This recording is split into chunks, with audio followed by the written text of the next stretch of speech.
Good afternoon, everyone, or most everyone. Thank you for joining us for our social media webinar today. So my name is Crystal Warren. I'm with TDEC, Tennessee Department of Environment and Conservation. I am also a co-chair of the National SBEEPS Promotions Subcommittee, along with Dan Sowery in Ohio. And we are hosting this webinar today on social media. So we know that social media is, I don't want to say it's a controversial topic, but there's a lot of mixed emotions. Some states use social media for marketing and do it really successfully, while some states have struggles with it for various reasons. And we have a panel today to share our experiences and hopefully generate some good discussion and maybe motivation, give people ideas. So on our panel today is myself, Dan Sowery in Ohio, if you want to wave. We have one, as well as Abby Kraus, I've never said that out loud, in Kansas. And then we have another person on our panel, Sarah from New Hampshire. I think I get that right. But she was unable to attend in person, so we have videos of her answering the questions that we had generated for this video or for this webinar. So the first way we'll introduce ourselves is, or to start this, we'll start with introducing ourselves and our social media platforms that we use. We want to go ahead and start with Sarah's. You bet.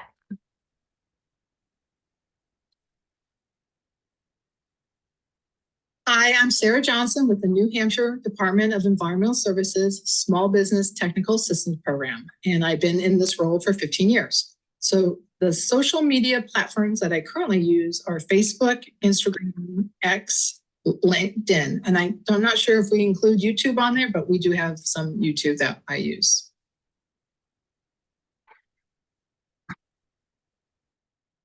All right, Dan, do you want to tell us about Ohio's social media platforms? Yeah, so we use the exact same platforms as Sarah does. I think, part of one of the questions that we might get into is I think that these platforms are constantly changing. Twitter, for instance, is now called X.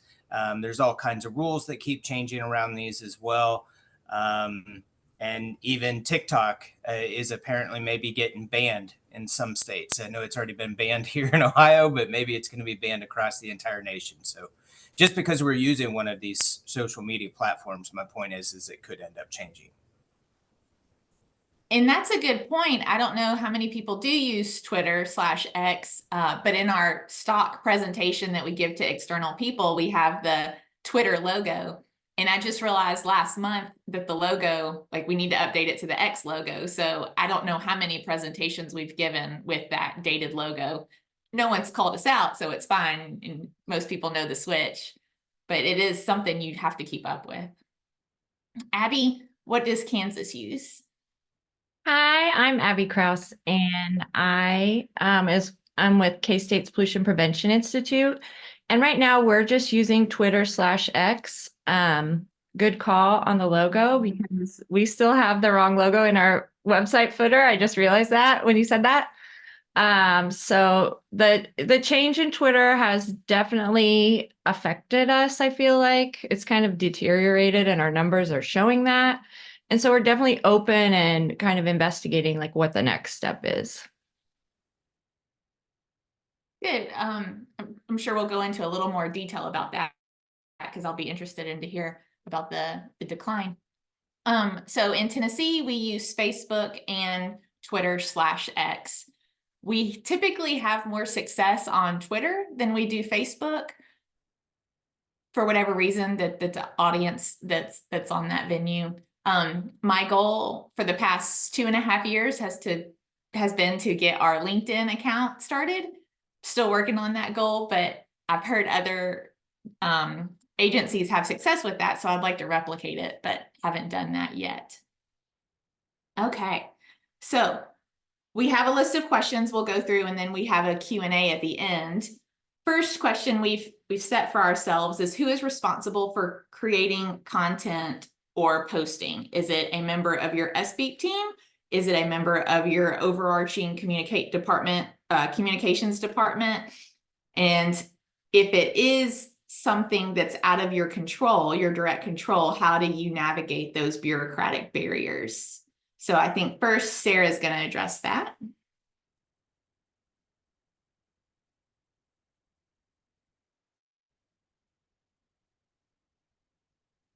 When it comes to content and creating content, we are all responsible for our own program content. So all the text, all the photos, all the links, whether it's to a link to a web page or link to a document, and the hashtags are created by the individual programs. So for example, here's one of the recently I've done this year. My photography skills are getting a little better. See how nice the lighting was, and it's a little bit on an angle.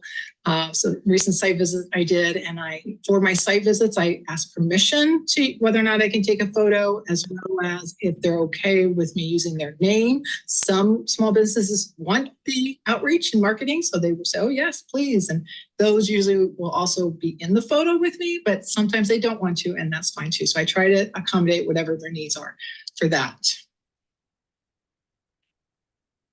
Here's another one of my contents that I created was field work findings. I try to spend a lot of time out in New Hampshire at site visits, and when I'm driving around the state, I find very interesting things.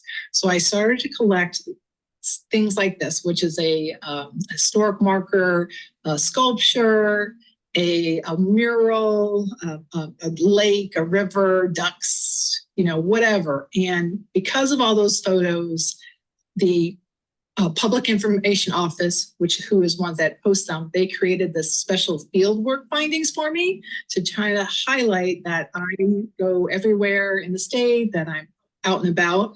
And sometimes the content will include, do you know which town Sarah Johnson was in to take this photo? And that gets a lot of engagement. Or have you been to this new mural that recently was posted? Or have you seen the sign? And that's been really fun. And the interns find it fun too. And during the summer, a lot of the interns will come up with fieldwork findings. Now they get some cool stuff because they're actually in the field. So they have a lot of fish photos, and they take snake photos. And I also try to take dog photos. There's quite a few dogs at auto body shops and auto repair shops. So I have a lot of those. So, and one of the reasons why we create the content and then provide it to our Public Information Center is they want to control how many posts are done per day. They don't want to have 5 or 6. We don't want to compete with each other with our message or education outreach. So by handing it over to PIC, they can space those out that only 1 or 2 will go out every day. Sometimes there's some back and forth. Like I said, the interns are fantastic with their content and their photos.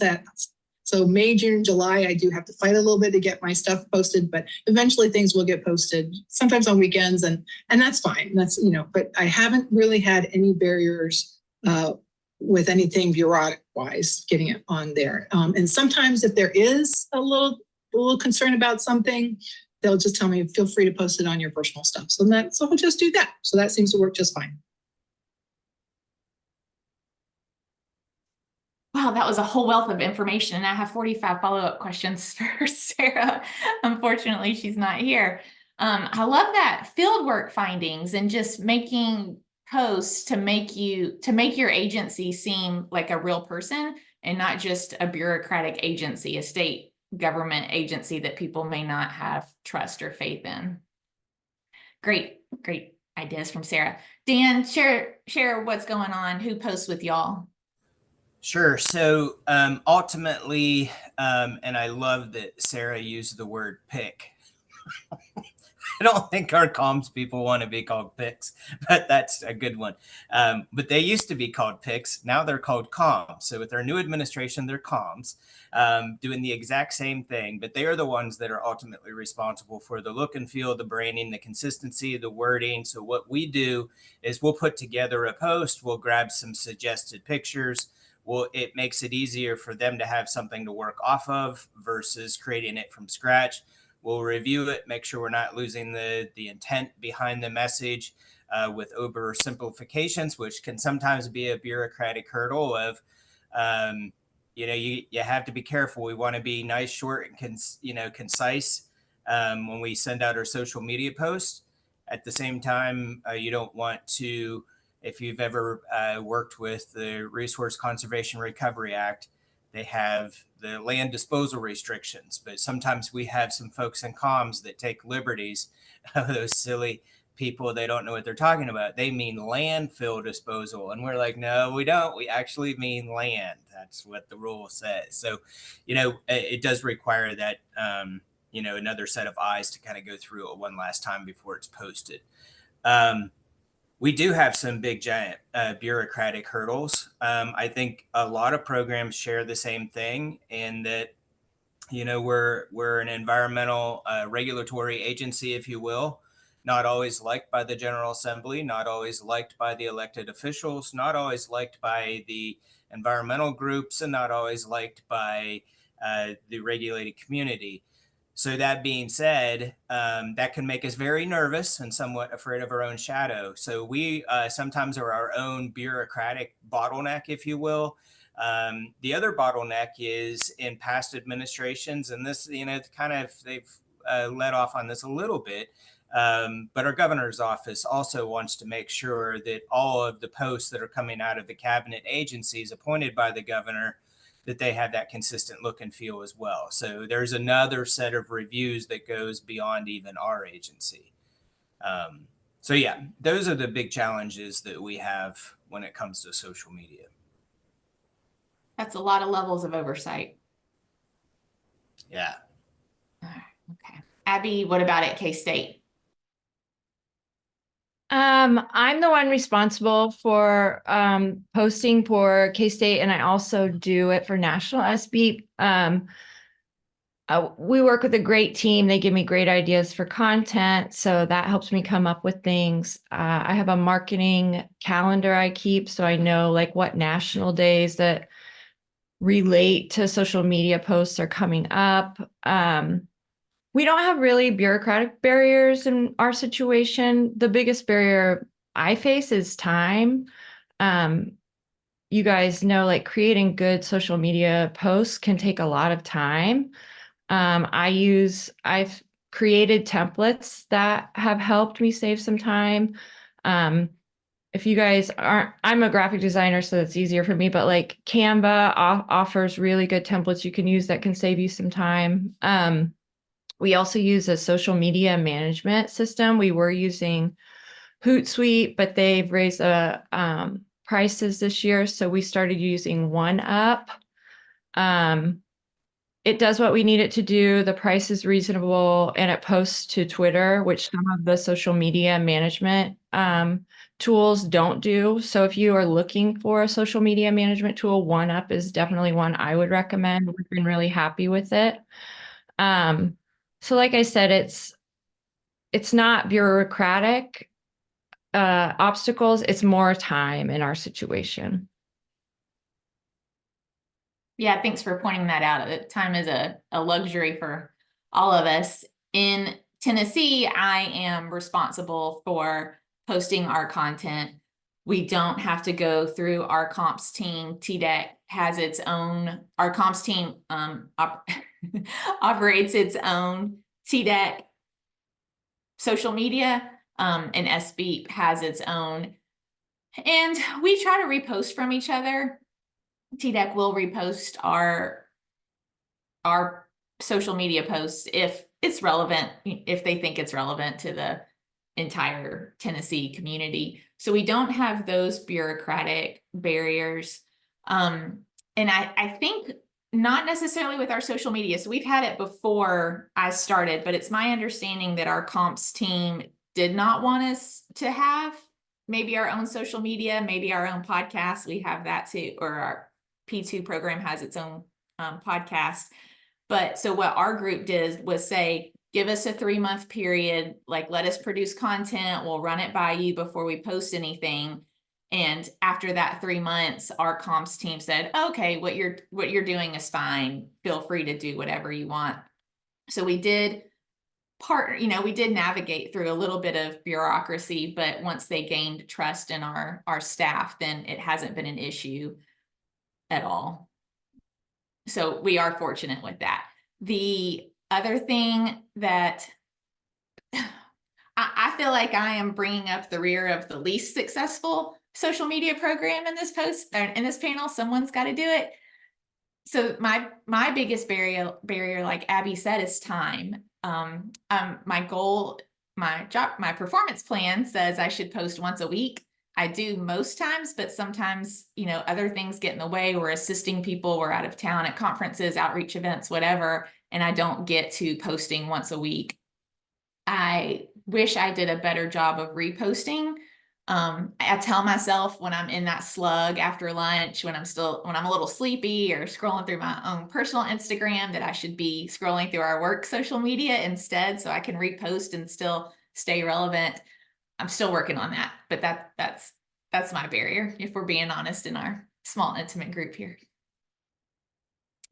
Okay, so we talked about this at our national SBEEP training when Dan and I were up there talking about the promotion subcommittee. We have different audiences. So we have our internal audience, our agency colleagues who may or may not know that SBEEP exists and that we're a resource. We have external partners. So those are the businesses that we're assisting, but also different organizations that we're partnering with, like Chamber of Commerce or Small Business Association. So next round, everyone's going to go through and talk about who their social media audience is and what we think is a good post to keep that audience engaged. So you want to start with Sarah?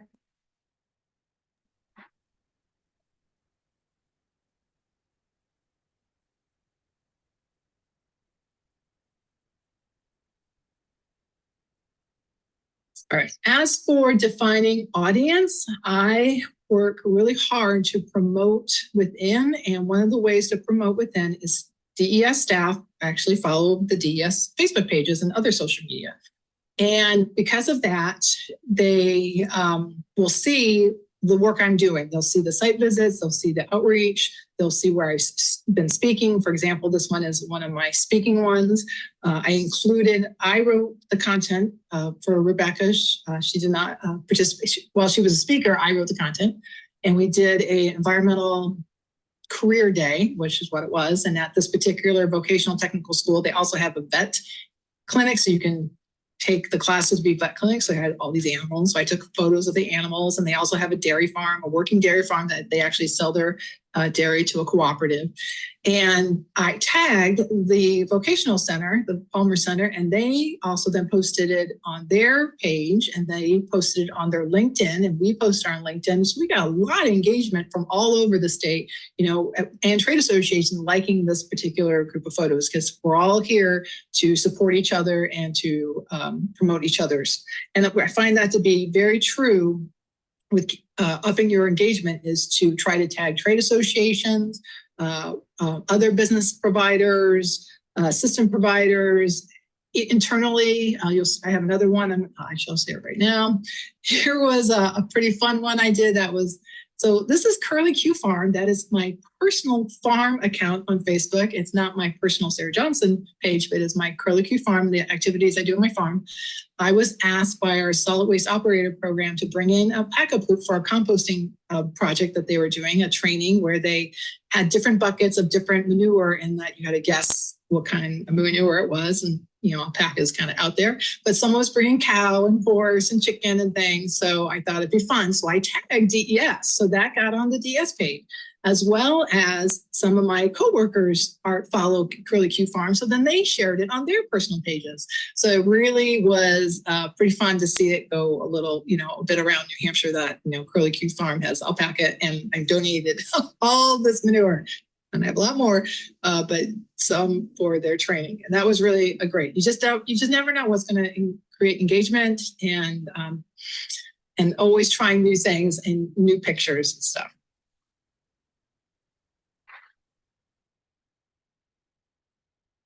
That's great. Tennessee really needs to up our game of sharing poop pictures, because I don't think we've done that yet. Dan, what about you? Is poop your most successful post? Well, it definitely is for the Northeast Regional Sewer District up around Cleveland. Holy crap, right? Because no, that's not funny. Okay. Um, they get a lot of potty humor and they get away with it because they were a sewer district. Unfortunately, I think potty humor would probably get us in trouble. Going back though, defining the audience, I think in Ohio we have such a multi-pronged program with the recycling and litter prevention grants for communities, nonprofits, for businesses. Obviously, we help businesses stay out of trouble, like an SBEEP does. We have a recognition program. We have, even for K through 12 schools. So for our audience, it's literally anybody out there. It could be a concerned citizen. It could be an environmental health and safety specialist. It could be a parent of a kid and it's involved in some really cool sustainability initiatives at their particular school, that sort of thing. So what I think, and I think the second part of that question is what really creates something of interest and kind of grabs people's attention. So I'm going to throw some examples up here, share the screen and show a few of these if I can.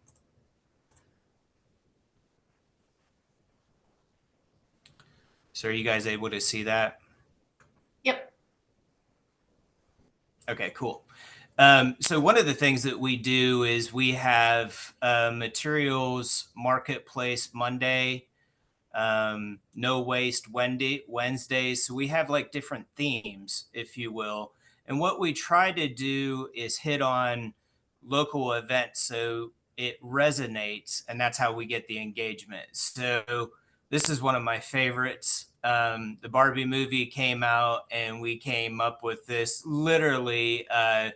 One of our amazing team members literally brought in a couple Barbie dolls from their grandkids and set up a fake little house thing in the background, a picture of a house, and then took these little recycling bins, which we have sitting at our desk, and made this little infographic. But this was just fantastic. Again, just kind of playing off of what's going on out there, but still getting your message across.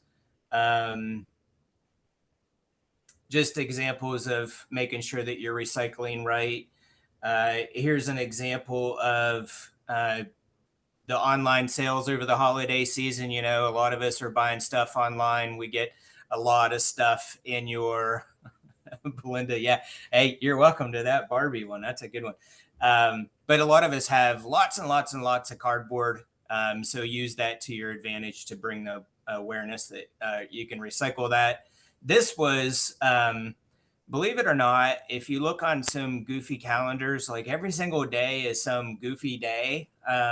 So even like National Fortune Cookie Day, whenever that was, we use that, just to put an example of some fortune cookies and messages there. Again, during the fall time, during all the what do you call it, sports ball or something, where people like throw a ball around on a fake grass field. That's for you, Crystal. I think you and I are both like non-sports people, but maybe I'm wrong. Anyway, I've thrown these examples on there that could have, something to do with what's going on currently.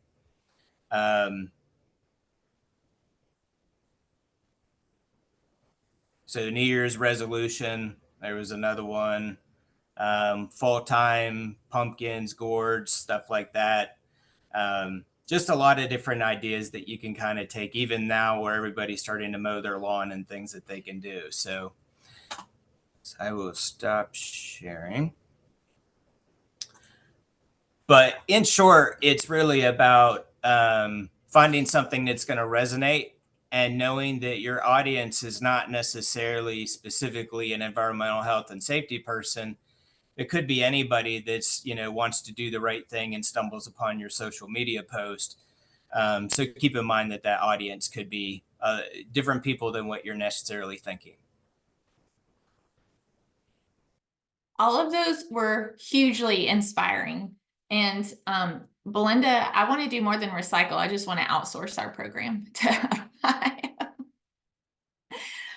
Okay, Abby, what's going on in K-State? Who's your audience and what do you think makes a good post?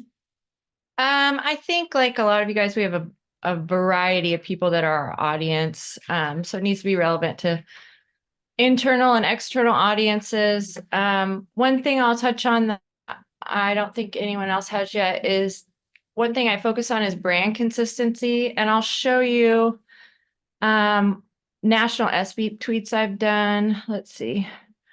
So like when you look at the tweets, they all have kind of the same look and feel. So I want people as they're scrolling to be able to pick out what's ours. I'm sorry, my dog. Hold on one moment. We didn't hear your dog. Okay, good. He was barking at a squirrel. They have the same look and feel. So as they're scrolling, our stuff kind of pops out and they know it's like national SB. And I do that for PPI as well. So other than the brand consistency, like Dan said, we try to touch on timely events, the National Day calendar. We use that with the goofy everyday holidays, like National Beer Day. We did sustainable brewing and things like that. That timeliness and like current event tie-in is always really good. But those are a couple things we focus on for engagement.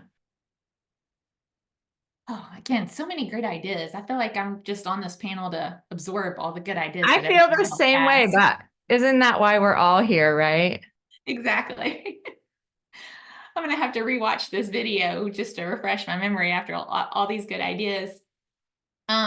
So our audience is very small in Tennessee. We only have about 100 followers. And when I scroll through the names, I don't recognize them. So I couldn't tell you that it's small businesses or individuals.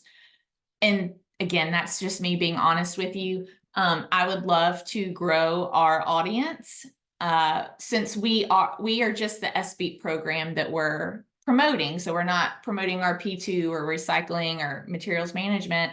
So I think that's a little more challenging for us because, you know, in SBEATs, we don't have a lot of repeat customers. Hopefully we don't. Hopefully we get them in compliance and then they do what they're supposed to. And some will be repeat. But most of the time we deal with people, it's only once, not more than that. So I don't know that they follow us. I would love to get more of our partners in different state associations to follow us. That's a work in progress. And then they can share out our information. I think that would be a huge success.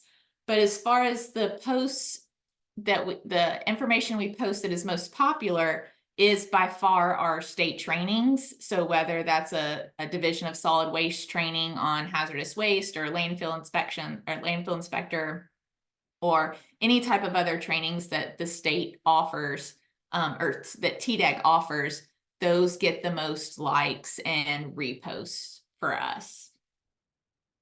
But I would love to grow that.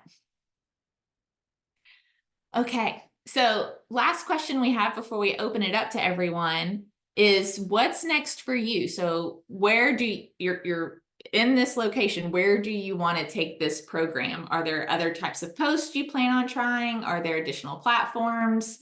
Where would you like to see your program grow? And we'll start with Sarah.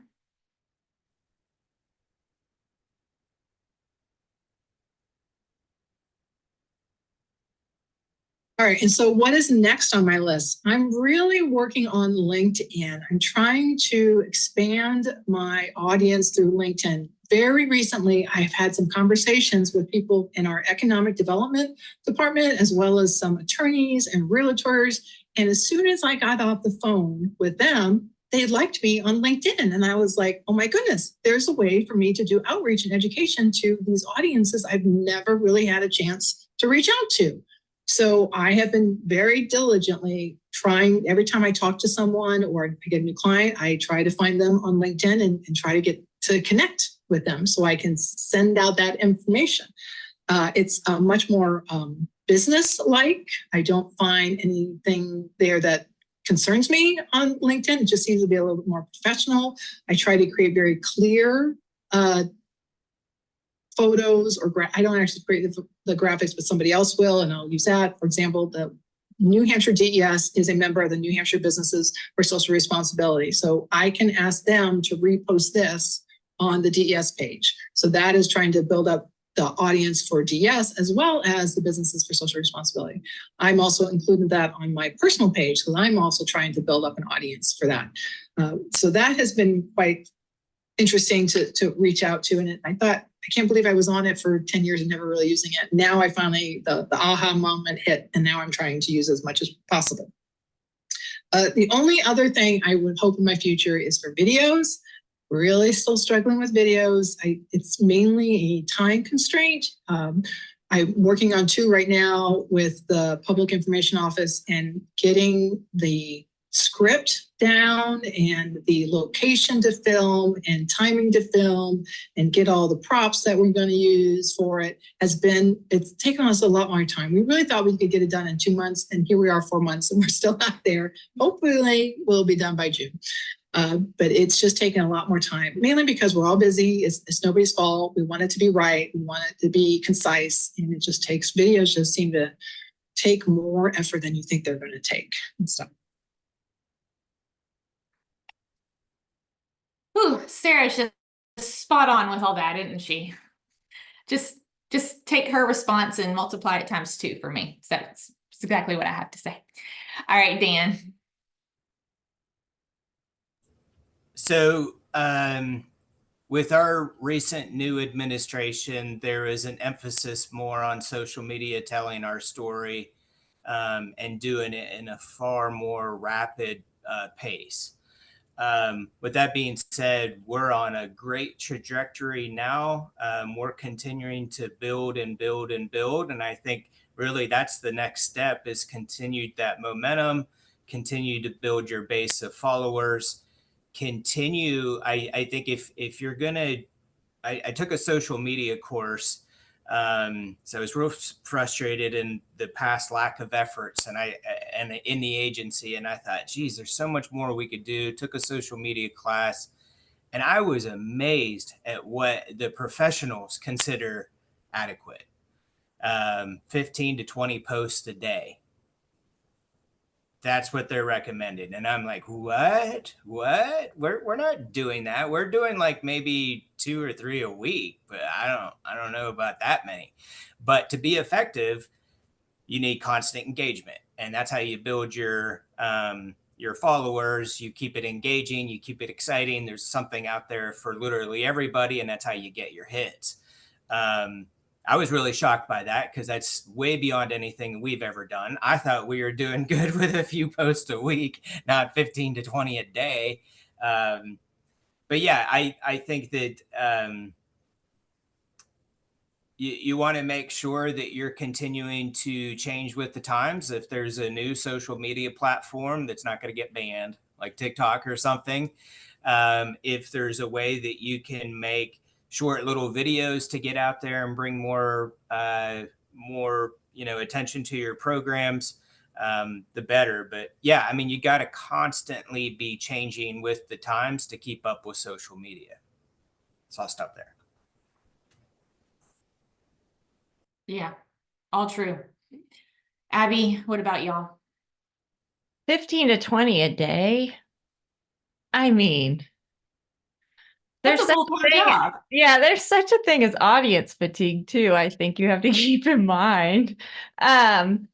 Next for us right now, our main platform is Twitter/X.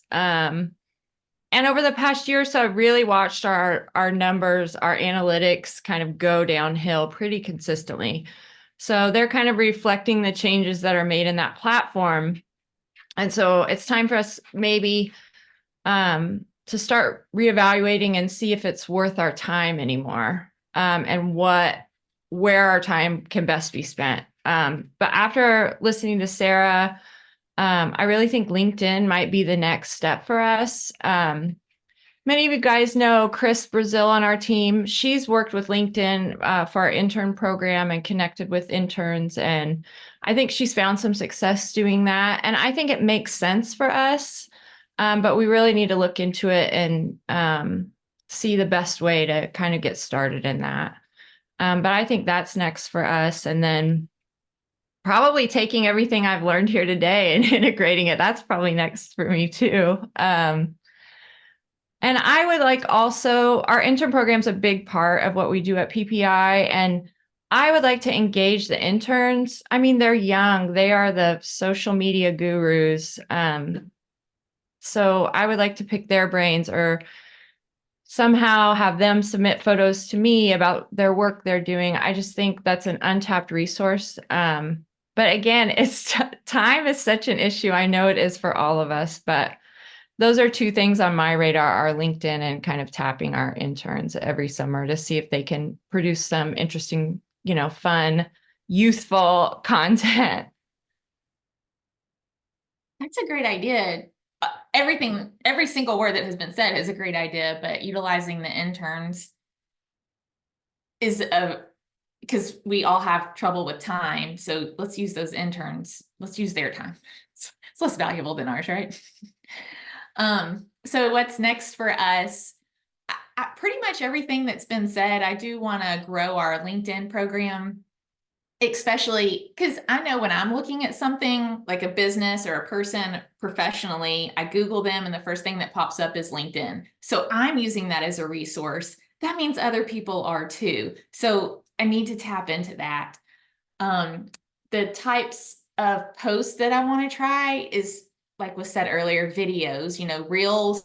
I'm an Instagram person personally. So reels are what is catching people's attention. Those are what's being shown. That's what the platforms are showing to viewers. And I don't think it has to be anything outlandish, which would be great. But like, just one of my ideas is a video of Donovan and me speaking about what we do. Just simple, letting people know what we do.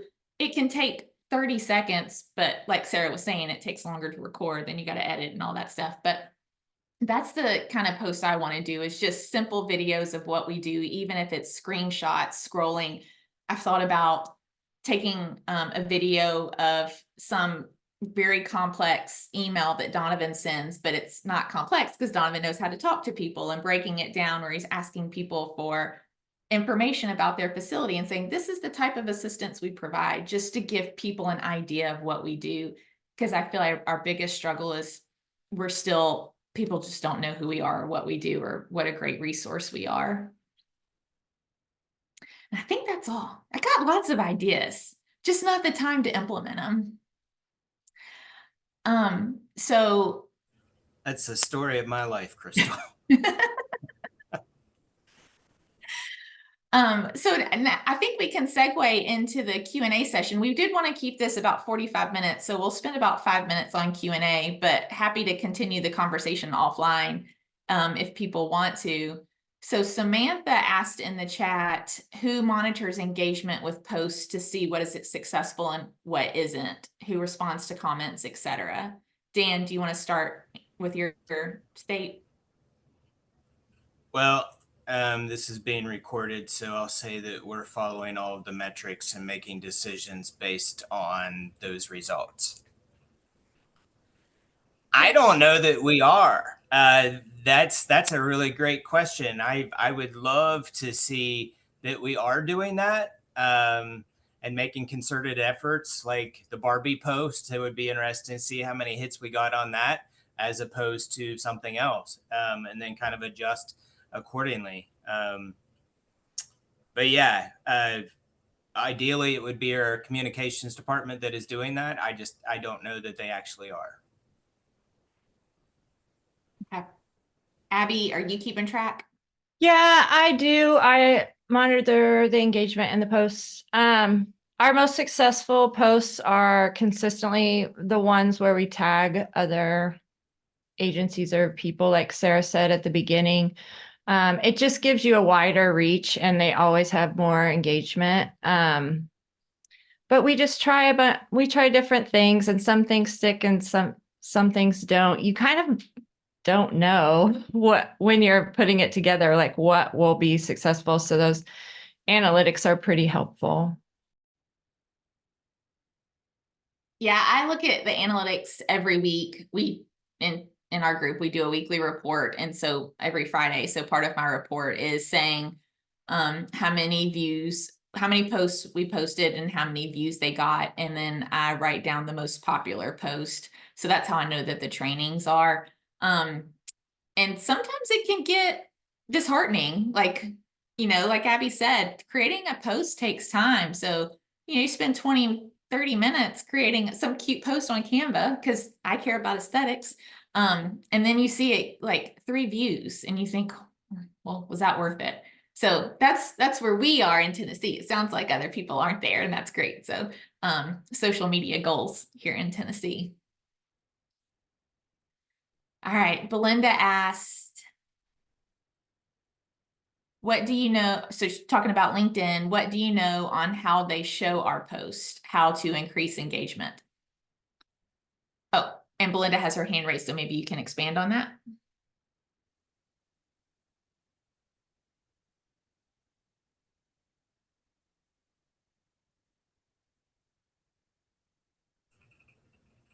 I'm hoping she got her Belinda, if voice you're back. talking, you can't.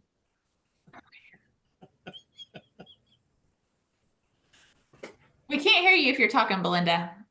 Okay, let's see. How Oh, about there we now? There go. you There we go. go.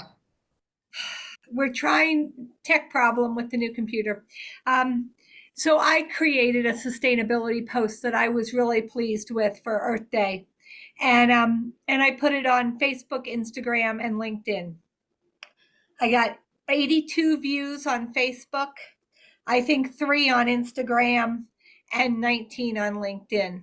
So it's interesting trying to see what resonates where, but I am moving more toward LinkedIn because it's more business to business, but I really don't know how LinkedIn operates.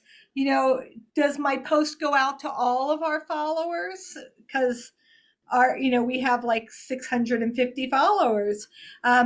Or does it only go out to so many? I just have no idea how to try to manipulate it to get a better reach and engagement. Me neither. So if anyone does, speak up, please share your knowledge. Sarah might be a good resource for that. And as I am researching LinkedIn for our next step, I'd be happy to share anything I find out about what makes a good post, how kind of the algorithms work with LinkedIn. And Todd's gonna have great insight, I'm sure. Go ahead, Todd.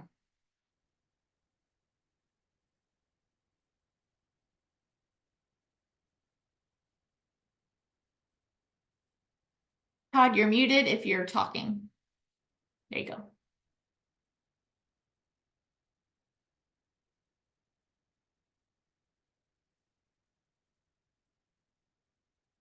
Still can't hear you if you're talking, Todd.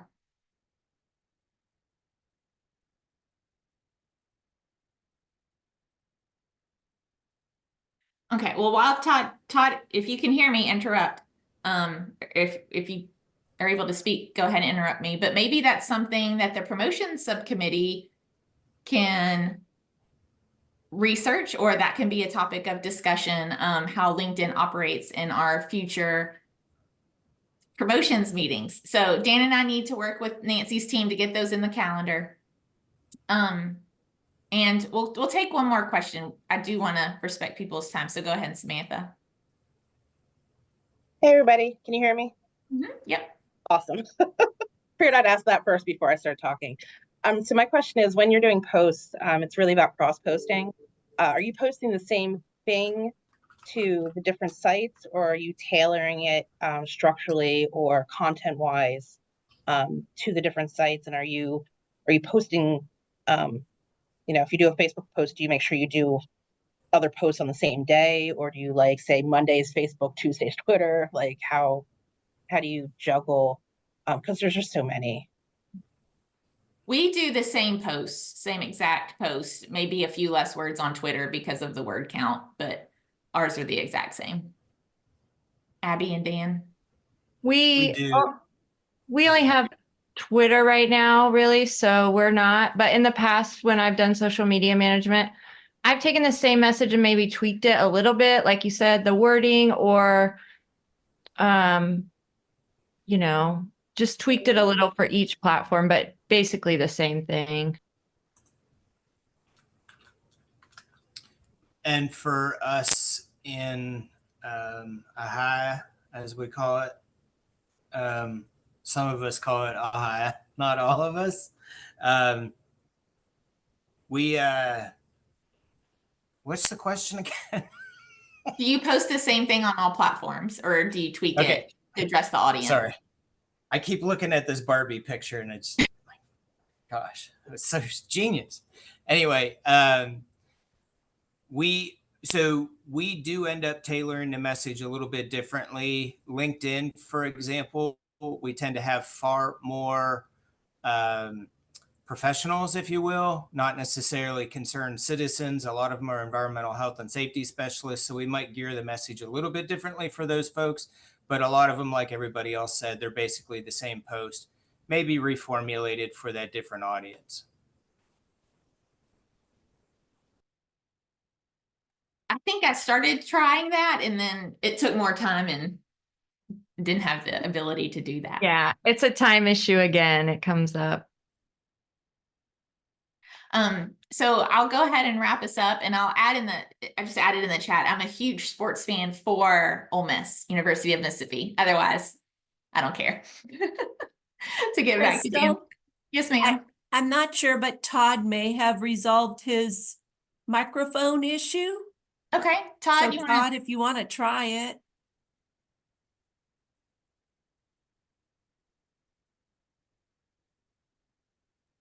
I guess not. Yeah, it shows Todd's unmuted, but no sound coming in. Oh, nope. Okay. So I'll just use the last minute here to go ahead and plug the promotion subcommittee. Dan and I'll get those meetings on the calendar. We'll work with Nancy's team to do that. And so keep in mind, social media is just one aspect of promotions. So we will continue this conversation as needed, but there's so many other ways to promote our programs. I know that Ohio is really big about working with their partners and developing those relationships. So not only do they share social media posts, but they'll share newsletters or other types of media to advertise themselves. So as I mentioned earlier, we have so many different audiences, internal, external, and that could be partners, that could be our customers. So there's a lot of opportunity to promote our programs and increase our awareness and our outreach. And that's what our goal is with the promotion subcommittee going forward, is how can we increase our marketing to all programs. And I love what Dan says, and I'm going to butcher it, so Dan, add on if I mess it up, but I think it's really important to measure our outcomes, not just our outputs. And it'd be fantastic for promotions to work with our metrics subcommittee, and I can foresee us doing that in the future to see what our outcomes are. Dan, did you want to add anything to that, or did I nail it? No, you said it perfectly, except for the sports ball part. Everything else was perfect. Okay. Well, thank you everyone for your time. I hope that y'all learned something. I know I did. So if you have any additional questions, come to the next promotion subcommittee meeting and we'll discuss.